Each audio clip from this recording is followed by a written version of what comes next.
আবারও সংবাদ শিরোনামে জনপ্রিয় অভিনেত্রী রাফিয়া রশিদ মিথিলা ক্যারিয়ার এবং ব্যক্তিগত জীবন নিয়ে সর্বদা জনসাধারণের কৌতূহলের কেন্দ্রবিন্দুতে থাকা মিথিলা এবার তার স্বামী সৃজিত মুখার্জির সাথে সম্পর্ক নিয়ে সরাসরি মুখ খুলেছেন।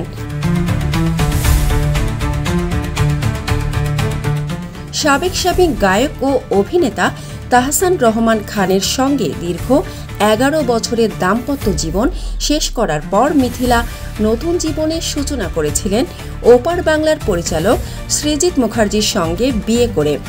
একসময় তাদের সুখী দাম্পত্যের চর্চা ছিল ব্যাপক, কিন্তু কিছুদিন ধরে গুঞ্জন উঠেছে যে এই দম্পতি এক ছাদের নিচে সময় কাটাচ্ছেন না। সম্প্রতি একটি পডকাস্টে অতিথি হয়ে মিথিলা তার ব্যক্তিগত জীবন নিয়ে মন্তব্য করেন। তিনি বলেন, 24 জুলাইয়ের পর থেকে আমি কলকাতায় যাইনি, আমার ভিসা নেই। এই মন্তব্যে গুঞ্জনের তাপ আরও বেড়ে যায়। পডকাস্টে সঞ্চালক সরাসরি জানতে চান সৃজিত এখনও তার স্বামী কিনা।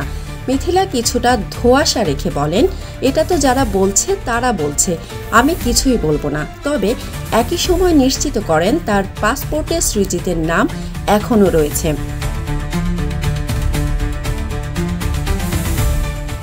এই মন্তব্যের পর ভক্ত এবং মিডিয়ার মধ্যে চর্চা শুরু হয়েছে যে তাদের দাম্পত্য জীবনে দূরত্ব এসেছে কিনা।